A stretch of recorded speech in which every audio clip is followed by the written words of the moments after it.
co-creators of the new paradigm. I am Wieteke Koolhof from Design for Awareness, and I'm here today with Laurie Mc Donald. She is a public speaker on consciousness, and she is a clinical hypnotherapist and a researcher on abduction experiences. Right. Wow, Laurie! So happy to be here with you and to have this chance to do this video with you now today. Thank you. Thank you for being in Sacramento. Thank you for having me. I'm so excited. Yeah, me too. So there's so much to talk about. Yes.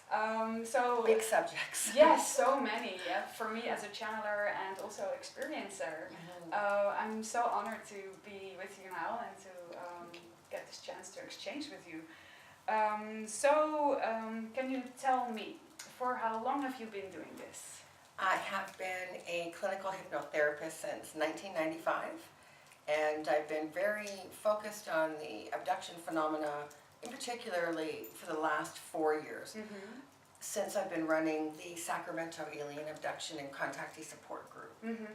I facilitate that, and it's an open meeting for people to come and share their experiences.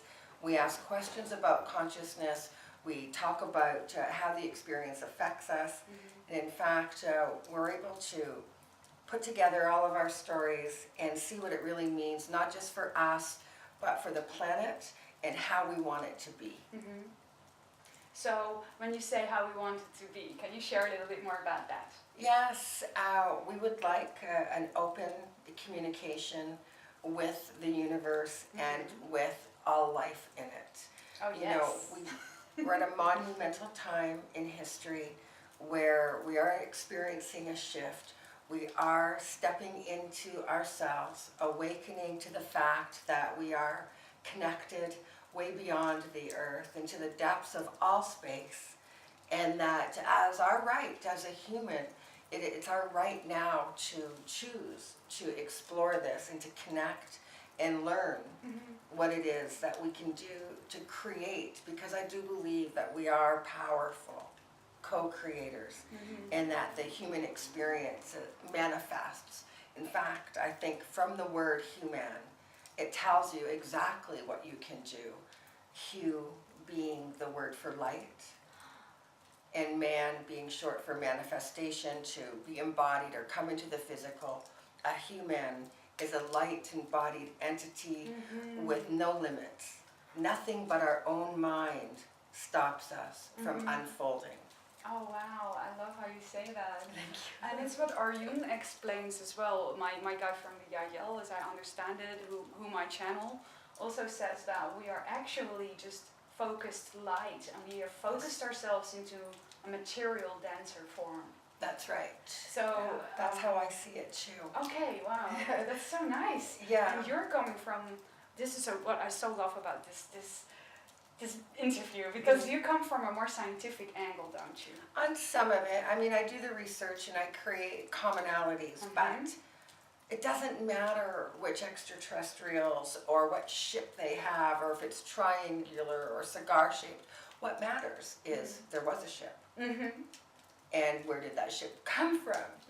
So we could get really wrapped up in looking for the nuts and bolts of the situation, and I think that really the whole extraterrestrial phenomena can be used as a catalyst to a larger consciousness expansion. That's the idea, to challenge the reality, that third paradigm of thought that we seem to get trapped in. Challenge that to the existence of non-humans, whether they're sentient or embodied or a different type of body altogether. But just opening yourself up to the fact that that can be our reality. And when your reality changes and you begin to adjust to your core belief system, you can experience a spiritual awakening, a consciousness expansion that defies everything. There's a specific freedom in understanding that you're moving towards the greatest of all lights. So that research part of me has turned into an awakening. Although, I mean, I was always on that path, but now I see that that path can be used for what I think is the biggest purpose of all, which is that consciousness expansion, because it's in that it allows us that sense of self-empowerment, where we can be sovereign and still communicate with an extraterrestrial without losing our sense of identity. Right. Because this too is a human experience, and the human experience is so valuable. We're learning to love, and that's what it takes. And that love isn't external, it's internal. Right. It's that self-acceptance and bringing us into development and mastery, and then actualization of the authentic being, that light embodied entity. Then we can move far beyond space and time. Oh, I so love how you just put that. Wow. Because so many people who are on the spiritual path ask me and look around at this wave of people who are exploring their own multidimensionality and with that interstellar parts. And they're like, why ETs all of a sudden, you know? And you just pinpointed it because it's love, that it's a human experience. Yes. Also in my vision, to challenge yourself in a sense to even embrace that, because we can think of it or it's already a part of us. Mm-hmm. So it's just stuff. The good stuff. It's just more stuff that we're pulling in, that we're allowing in. And no matter how out there it seems, it's right here. Right. It's a part of us right here. Right. The further you want to go out there, the Right. deeper you go in here. Oh, yes. You know, and it's that, see, from a sense of self-love and personal empowerment, you never have to feel inferior or superior to any other person, human or non-human. Right. You can just be Yes. what you are, which is a work in progress. Always. You know, right? constantly changing, you know, but evolving. You know, we're evolving, Oh, and we know it. Yeah. We're evolving and we know it because we're pushing past what was reality, and we're creating this new paradigm of thought, this new way of being, and it starts with that love. So I can be with somebody, human or non-human, and not judge based on superficial appearances or anything like that, because it's not visual, it's a heartfelt thing. You feel into an energy, and you don't have to judge it. You can allow them to be when you're fully your own authentic self. Yes. It's only a disempowered person that becomes fear-based and then needs to feel more significant or gets put into a position of less significance. That was going to be my next question. So that would be about fear in general. Sure. Because a lot of people who are very new to this, maybe they hear you speak. So you're a public speaker. Yes. So what would you say is your take on fear? Because there's a lot of fear for the unknown, and especially on this topic of the extraterrestrial. What do you say about that when you, for instance, do your public speech? Well, I understand. It can be scary, and that's because you have pushed your thought process to the end, and you don't know what to do or where to take the information, and there may not be a lot of people out there to help you. Right. But fear is put in place within the human psyche for a reason. It's usually for survival. So every experiencer I've spoke with, they come back. They're not dying. They're only growing. And so fear only takes one step in the right direction. You step through the fear and realize fear is most likely, like what you said, of the unknown. So gather the information, learn what you can, become empowered so that you can absorb and assimilate the information, and then open your heart and your mind to growth, because that's what's going to happen. You're going to begin to grow and shed the old skins of thoughts that kept you heavy and weighed down, feeling self-defeated and not understanding. There is a free will, and I believe it is our human right to unfold and to move through this. And sure, you gotta crawl before you walk. It's okay to feel a little afraid, so talk to other people. Join a support group like the one that I run. Connect, see how other people are dealing with it. Fear is there for a reason. It's going to make sure that you check the boxes, get the information, know that it's okay, and you proceed. Protocol. There's a protocol in moving through things. Okay. Can you share a little bit more about that protocol?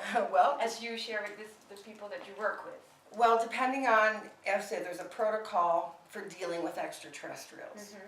We may not know what they are, and there's all different types of contact. I mean, there's people who receive information that they refer to as downloads, comes streaming into their mind, and so we have to ask the hard questions. Where is the information coming from? How do we know that if it's identified as an extraterrestrial, that it actually is an extraterrestrial? So if somebody comes to my office as a clinical hypnotherapist, we're going to rule out schizophrenia, we're going to rule out auditory hallucination, so we're going to go through the protocol. Okay. And then, when there's nothing left. Basically, when it's nothing, like nothing of that. when oh my goodness, you actually are sane. Oh no, I'm not crazy. Damn, you know what? I've had people say, oh man, it would have been easier to have been crazy. They said that? Oh yeah, it would have been easier to be crazy But what's than to crazy find their truth. Well, anyhow? well, crazy, I think, is perpetually going back and forth and never getting anywhere. Crazy is when you can't make a decision as to allow yourself to move forward, and so you can become crazy and entangled in the mind. I mean, there's lots of form, like that's technically not crazy, but well, yeah, I think it's but very subjective. Within the phenomena. Yeah. Within the phenomena, what I mean by crazy is actually people are questioning their reality. They're wondering, am I hallucinating? Am I making this up? Is this real? That is actually quite healthy. I would say crazy is then a pretty good Well, thing to be. Yeah, if you can ask yourself, am I crazy? Then you're probably not, because a truly crazy person would just be running around with scissors. Okay, they're just running with scissors, and you know, so yeah, they're not going to be stopping and going, "Oh, is this crazy or not?" Right? Yes. Okay. I see. Right, so self-reflection in that moment actually already shows. Yeah, but so an experiencer, a fresh new experiencer, is really questioning reality. Of course. The reality is challenged. Of course, often, yes. Yes. Is it real or not real? Is it true or not true? Is it real? So when it becomes real and it becomes a part of your reality, then there's a new protocol, right? Yes. And then we start to question back the extraterrestrials that we hear. You know, for me, I like to be referred to by my name.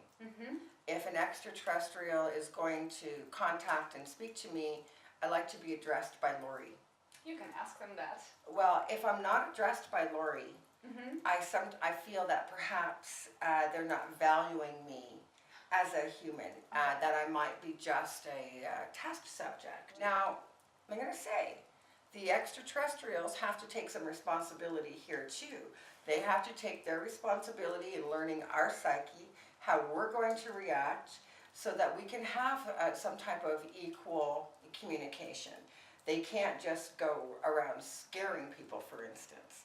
And I don't think that that's their intention, because that fear is coming from the human. Exactly. So that's what I feel. Yeah, it is. That's not on purpose. No. There's a disconnect, though, in a full emotional understanding with specific races. Not all of them, because some supersede all of our emotions and understand us quite clearly.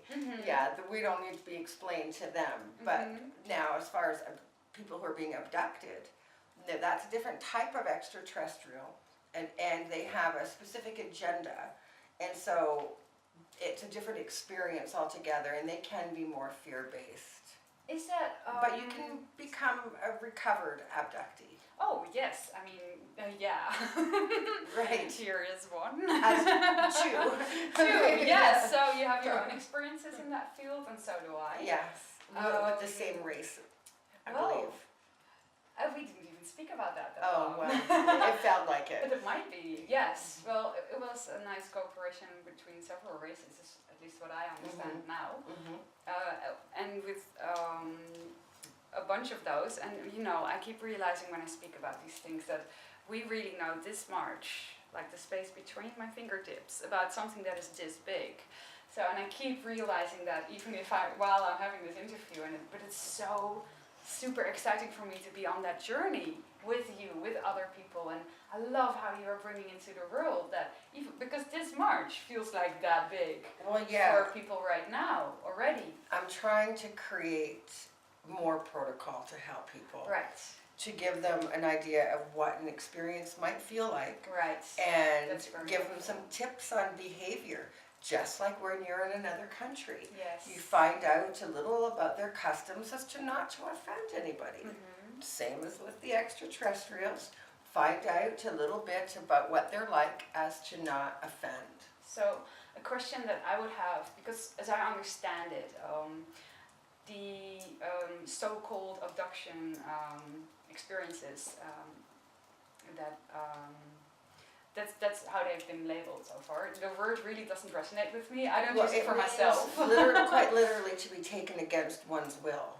Okay, well it may have felt that way for me when that happened to me, but I don't use the word anymore because I don't want to underline the victim energy that's in there. Right, yeah, it is definitely a victim. Yeah, exactly. And where I am right now, I can see how I co-created that reality and how it was, like I own it. Like you constantly keep saying, own it, own it. Yeah. And it's beautiful. I wouldn't have wanted any other way. Right now, if I look back at that, I'm like, wow, what a genius creation that was. Mind-blowing, but genius. And now I understand why that was happening back then. And I'm grateful for it. But so, what I understand is that in the beginning phases of these abductions that seemed against our rational will, which is 100% true, and I'm not going to argue that. Right. Yeah. Definitely there was in that step sense, one. A victim experience in that moment for most people, in that fear. So that they have changed. They have changed from being really startling, let's say, and it's still a friendly word, yes, to a lot more gentle, because the extraterrestrials have learned along the way. Yes. And there's much more communication possible that we now know of telepathically while you're there with them. Is this what you hear from your clients? Yes, and from the experiencers group, you know, a lot of the abductions that were done by the Greys really were done in the 80s. That was that's when we heard about it, but as we discussed earlier, there are geographical and cultural differences in the way the witnesses express their experience, and so all of those things have to be taken into consideration. The Grey abduction phenomena was primarily in North America. Okay. We see in Europe that they saw different types of extraterrestrials, but since we know that the extraterrestrials are morphogenic, they have the ability to defy physics as we know it, that they could now just say, okay, well, we better not be appearing like those Greys. Perhaps we should look more like a Nordic, at least when we're in Australia or in the Netherlands, perhaps. Right. You know, so, or in South America, we see more of a creature type, and in Mexico, it's more of a chupacabra. So, what's that? Sorry? A chupacabra, it's animal and extraterrestrial. Oh, that's and I think it translates into blood drinker or something. Oh! Yeah, so, but then in Asia, we would hear a very similar experience like the Grey abduction phenomena, except that it's jinn. They call them the jinn. Oh, that's Persia and stuff. In Asia, yes. in different countries in Asia, yes. And so when they are speaking about their extraterrestrial experiences, the jinn experience sounds very much like our Grey abduction one, where the body is having things removed from it, and how the physical appearance is, and how they move, so like how they move into the rooms and through the walls and so forth. So we have to kind of look at all of the different people who are having it, because when it comes down to it, it is an individual experience. Oh, and as much as I love to create commonalities and, you know, see that sure, abduction is one, and they're still in the fear base, and they begin to move out of that victim into a more empowered place of surviving and then thriving. Yes. Now, in taking that step and moving out into, you know, a larger consciousness, really, pushing the mind up and out, Exactly. and you can spend the mind, just like in the movie The Matrix, when he bent the spoon and he said, how did you bend the spoon? And he said, I didn't bend the spoon, I bent my mind. There is no spoon. There's no spoon, right? There is no spoon. Right. That's right. And since we are just a light-embodied entity experiencing a third-dimensional reality, using only our senses to interpret where we are, they are just sort of neurons flashing, you know, through sight, sense, taste, and so, yeah, so none of that's really real. Right. Right, so that's perception. And so it's not purposeful though, I think, in on our way home to the higher, more celestial realms of being. You know, when we talk about moving out of the third dimensional consciousness or thought paradigm, and we see that NASA scientists and other scientists support the fact that the third dimension as we know it is slipping away, it's expanding, it's growing, and that the fourth dimension scientifically will be short-lived. And this is a window or an opportunity for those who choose to work on their personal path, and to have emotional control so that they are empowered, because in the fifth dimension we have instant manifestation of our thoughts. So our thoughts have to be love-based. And otherwise, the fifth dimension wouldn't be this loving place. It would be more like the third dimension, where we can still experience road rage and unintentionally hurt someone. And so our thoughts have power. And thoughts are leaving our mind all the time. They're as powerful as our words.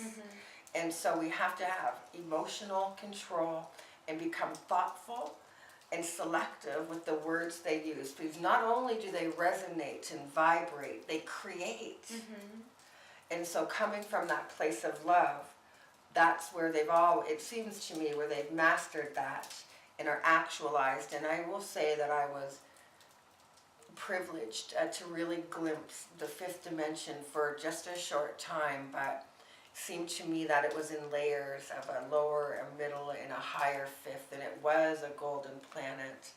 And so for all of the different experiences I see in my heart and in my mind, I see the very best and the most incredible outcome of all. And so everything else is just sort of finding its way home. Oh, that's so beautiful. We're gonna have to round it off for this first video. Stay tuned, because we're gonna make more. Wow, I love this. Thank you. Well, thank you for this first sharing. And yeah, we're gonna be back with you all. And see you soon. Namaste.